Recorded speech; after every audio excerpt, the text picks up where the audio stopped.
À Barcelone, il y a les gros acteurs qui s'octroient le plus gros relais médiatique, mais il y a aussi des acteurs un peu moins présents, un peu moins populaires, comme Wiko. Alors Wiko, c'est une marque française. C'est déjà 12% de part de marché sur l'open market, c'est-à-dire des téléphones qu'on trouve chez les distributeurs en ligne, donc voilà, pour les forfaits sans engagement par exemple. Et là, il y a le dernier smartphone de chez Wiko, c'est le Wax. On va le prendre en main. Pas mal, pour 200 €, pas mal.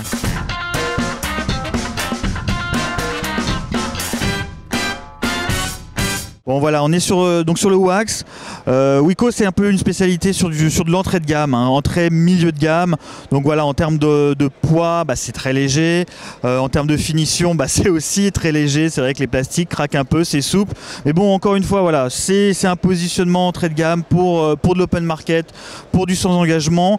Et là, on a une machine assez intéressante, une machine 4G en 4,7 pouces, un écran IPS qui est loin d'être mauvais. La définition c'est du 720p, là encore c'est très correct pour du 4,7 pouces. À l'intérieur c'est du Nvidia Tegra 4i, c'est assez rare de trouver ce SoC, cadencé à 1,7 avec 1 Go de RAM. C'est pas un fou de guerre, mais ça sera largement suffisant pour la plupart des usages, il n'y a pas de problème. À l'intérieur en stockage on a 4 Go. C'est toujours extensible avec le micro SD. Donc voilà, on a une coque qui est assez souple, c'est du plastique souple, voilà. C'est pas encore tout à fait ça. C'est une batterie amovible. Donc ça c'est quand même plutôt intéressant. Le batterie amovible, le slot pour la SIM, la micro SIM, et une carte micro SD pour étoffer les 4 Go en interne. Voilà, ça c'est pour le stockage. Pour la capture, on a un petit 8 mégapixels derrière, épaulé par un flash LED. Bon voilà, il n'y a rien de particulier sur cette capture photo. Par contre, ce qui est un peu plus intéressant, c'est en façade.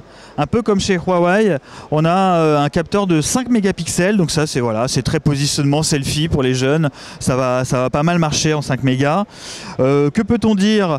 L'OS, c'est de l'Android évidemment, c'est pas le dernier Android, hein, c'est du 4.3 Jelly Bean avec la petite surcouche. Ouais, est-ce qu'on peut parler de surcouche? Non, on dirait vraiment de l'Android pur, hein.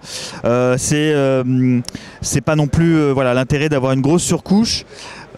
Un petit mot sur les coloris, il y en a plusieurs, là aussi positionnement open market pour les jeunes, avec là on a un joli fuchsia bien flashy, on aura 4 couleurs dans un premier temps, peut-être 7 bientôt. Et je le rappelle, la dispo c'est courant avril, début avril, avec une machine qui coûtera moins de 200 €.